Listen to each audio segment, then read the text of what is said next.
किया करते हैं। आज दिखा दो कि योद्धा किस प्रकार बलिदान दिया करते हैं। आज प्रकट कर दो कि तुम लंका के सख्त वफादार हो, समर भूमि में शत्रु का सर हो और तुम्हारी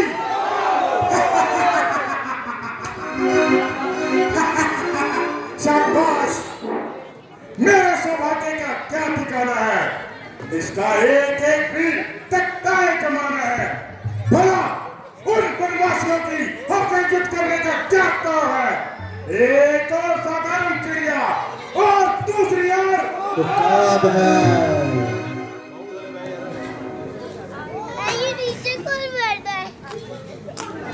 बेशक बेशक तुम मुकाब हो और चुप विद्या में लाजवाब हो।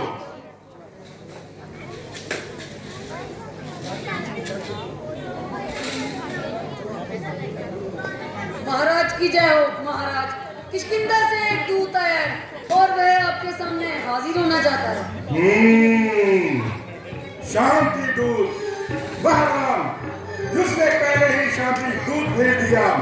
अभी तो मेरी चंद्रहास की चमक नहीं देखी और मैं पहले ही डर गया। तुम जाओ और मैं अगर सहित लेकर आओ। जी महाराज।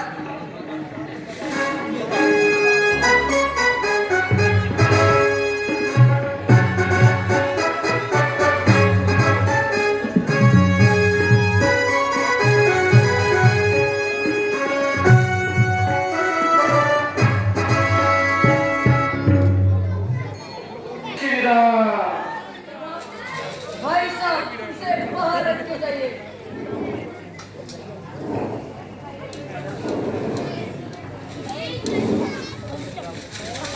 किष्किंधा राज्य की ओर से क्या तुम ही आए हो? यदि कोई हर्ज न हो तो अपना नाम भी बता दीजिए और निवास स्थान भी बता दीजिए। मैं वानरा स्वर्गवासी महाराज बाली का पुत्र हूँ। अंगद मेरा नाम है। श्री रामचंद्र जी की ओर से आपके नाम में आवश्यक पैगाम है। आप मेरे प्रिय मित्र बाले के फर्जंदे अर्जुमंद हैं। कहिए, आपके निगाह तो आनंद है। आपकी मेहरबानी है।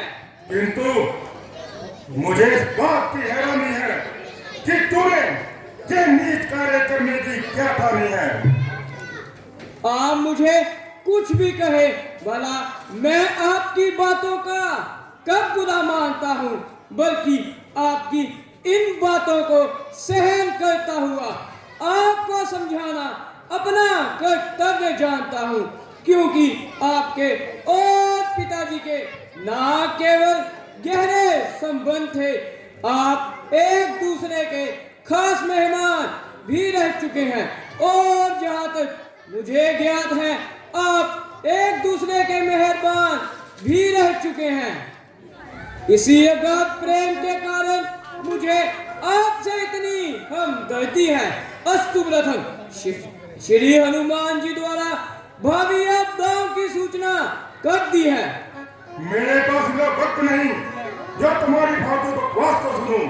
कुछ अपना अभिप्राय भी ध्यान करते हो या व्यर्थी बातों का खींचा तान करते हो। मुझे श्री रामचंद्र जी ने इसलिए आपके पास भेजा है कि आप अब भी इस प्रकार के रक्त प्रभाव से बाज आए और व्यर्थ में ही ईश्वर सृष्टि का लहू न बहाए। इस युद्ध से आपको संताप होगा और लाखों निरपराधों के रक्त का आपकी गर्दन पर पाप होगा। जरा अपनी जुबान को थाम। क्या तेरी मौत तुझे जहाँ की चढ़ाई है? अरे निरज, तेरे जैसे नालायकों का जिंदों में शुमार है, जो कि अपने बाप के कातिलों से बदला लेना तो दूर उल्टा उनका ठिकादार है। शो बाप का खबर सामने कत्ल हो और बेटा खड़ा होकर तमाशा देखे। दूर नालायक। अभिमानी वास्तव में यह तेरा कसूर नहीं, बल्कि ईश्वर को यह कुल इस संसार में मंजूर नहीं होने के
निशानी है। पर तू हो, क्यों मुफ्त में कान खाए हैं? अरे तेरे जैसे नालायक बच्चे अब तक मैंने पढ़ाए हैं। बड़ा हो गया कभी शायद है जिस दिन आप आपे में, मगर अब तो अकल मारी गई और कब बुढ़ापे में। जुबा कर रो को जाहिल क्यों पक पक लगाई है? क्या किसी बेअकल ने तुझको अकल भी सिखाई है? अकल होती तो क्या था? अकल का ही तो रोना है। बताना की शकल के कब लंगर कहाँ होना है? अरे बेअकल, अभी अपने पिता की मृत्यु को याद कर और ऐसे दुष्टता की गुलामी से अपने आप को आजाद कर। मैं तुझे यहाँ एक ऊंचे पद पर सुशोभित करूंगा और भली भांति तेरा लिहाज करूंगा। ओ बदतमीज जंगल, यदि तू मेरे कहने में नहीं आएगा तो जंगल में भटकता भटकता मर जाएगा, और यदि बच भी गया तो सुग्रीव का बुरा ख्याल आएगा। खैर, मैं तो बदतमीज ही सही, मगर अकल ठिकाने आपकी भी नहीं। जो कोई गंभीर उत्तर देने की जगह औरों के घर के झगड़े छेड़ रहे हो और वेद में गड़े मुद्दे खेल रहे हो। मेरे बाप ने जैसा व्यवहार अपने भाई के साथ किया वैसा फल भोग लिया। मेरे लिए दोनों का दर्जा एक समान था और आपके घर के झगड़े ए नादान, न छेड़ तू, तुझे पराई क्या पड़ी, पहले अपनी निपेड़ तू। जिस समय श्री रामचंद्र जी के बाद तेरी इस लंका पर बसेंगे, तेरे सारे शूरवीर एक एक प्राण काट बसेंगे। क्यों बुद्धि मारी गई है? कुछ समझकर बात कीजिए और फिर समझे इस हाथ को त्याग दीजिए। निसंदेह तू सच्चा है, क्योंकि तू भी बिल्कुल छोटा सा बच्चा है। इसलिए तेरे नजदीक राम के अलावा दुनिया में कोई मजबूत नहीं। किंतु याद रखेंगे, सारी सृष्टि अजय जैसी कपूत नहीं। मैं रामचंद्र जी की सेना का सबसे निर्बल इंसान हूँ और तेरे विचारों के अनुसार अभी नादान हूँ। तेरे इस बहम को दूर करने के लिए अपनी शक्ति का छोटा सा चमत्कार दिखलाता हूँ और अपना पांव इस पृथ्वी पर जमाता हूँ। अगर तेरे शूरवीरों में से जो अधिक बलवान हो और जिस पर तेरा पूरा इत्मीनान हो वह आए और मेरा पांव इस पृथ्वी से उठाए। अगर तेरे किसी शूरवीर ने मेरा पांव पृथ्वी से उठा दिया तो तुम्हारी जय और हमारी पराजय होगी, अन्यथा इसके विरुद्ध अवस्था में माता सीता को रामचंद्र जी के पास पहुंचा आना और किसी प्रकार की हिलुज्जत ना मिलाना क्यों है मंजूर?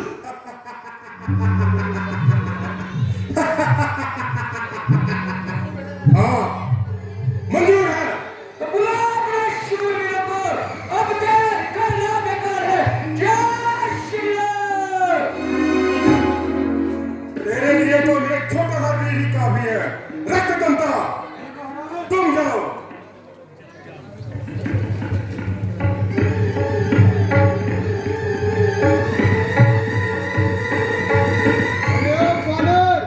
मैं अभी तेरी ओर आऊंगा। तेरे पांव के टुकड़े बनाकर तेरे साथियों के पास पहुंचाऊंगा।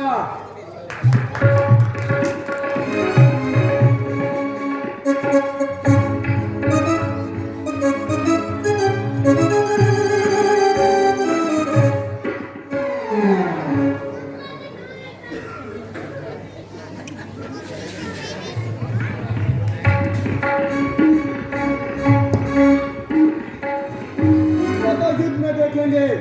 निकुंभ,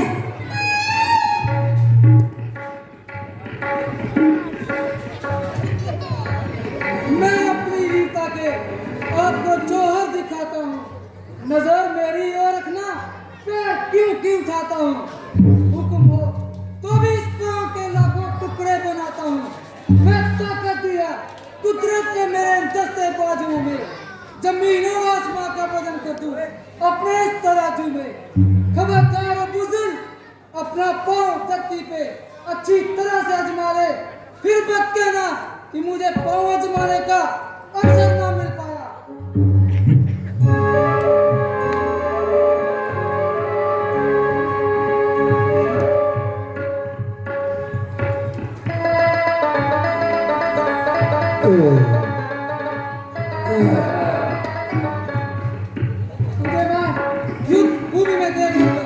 मेघनाथ, पुत्र मेघनाथ तुम जाओ।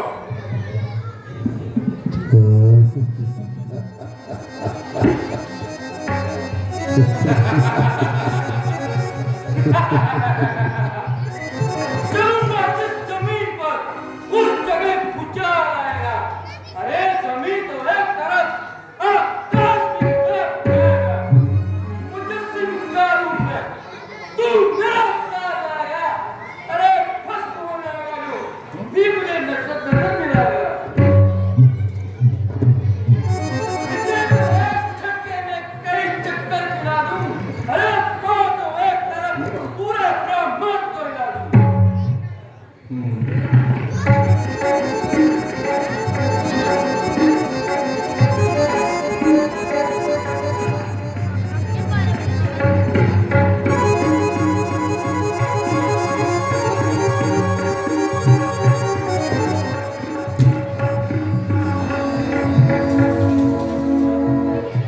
पट्टी राजा,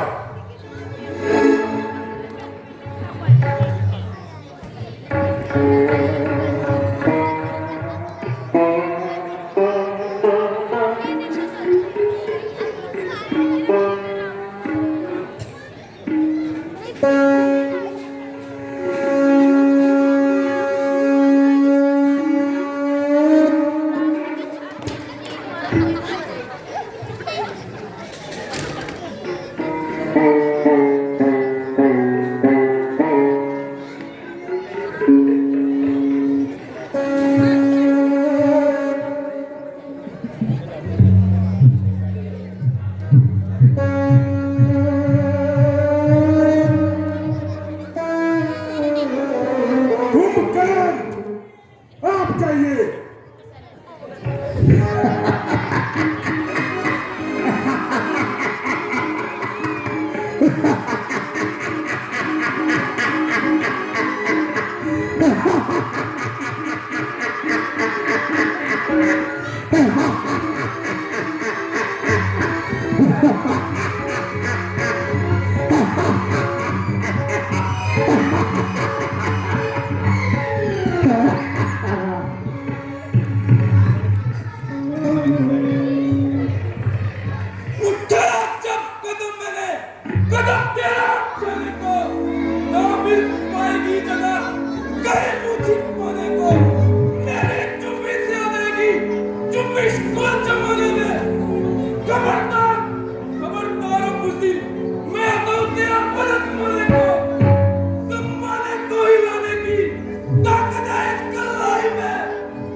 मुझे आश्चर्य और हैरानी है कि तुम शूरवीरों में एक भी ऐसा नहीं जो इस बच्चे का पांव उठा सके।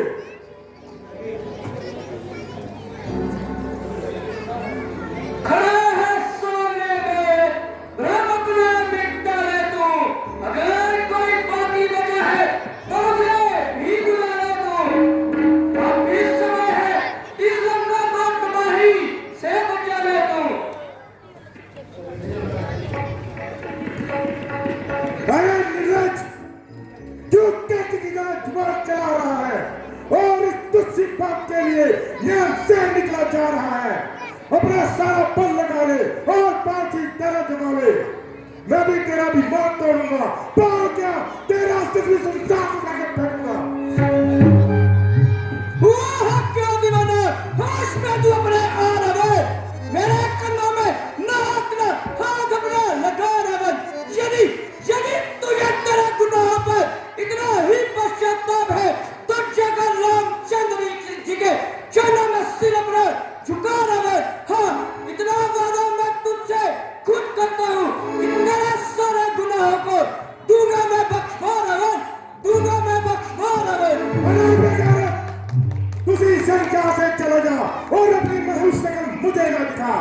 तेरी इस बात का जवाब जुबान से नहीं तलवार से दिया जाएगा। मैं देखूंगा तू युद्ध भूमि में कितनी देर पाँव जमाएगा। ये तेरी सरासर हिम्मत है। जिन भाइयों के भरोसे तू कूद रहा है उनमें तो केवल बातें ही बनाने की ताकत है। यदि यदि तुझे तेरी तलवार पर इतना ही अभिमान है तो हमारी आज से भी युद्ध का ऐलान है। जय श्री राम, जय श्री राम,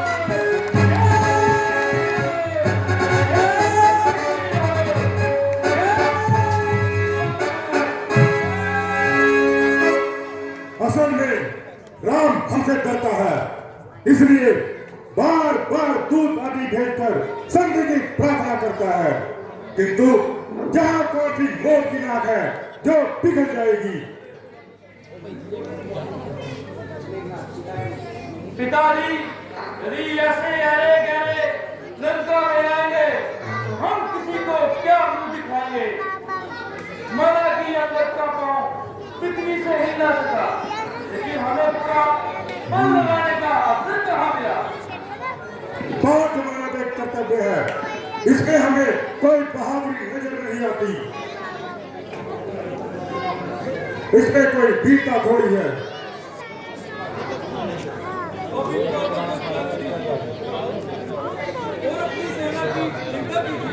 दरबार बर्खास्त किया जाता है, आप सब जाओ और अपनी जंगी सामान तैयार करो और मेरे हुक्म का इंतजार करो।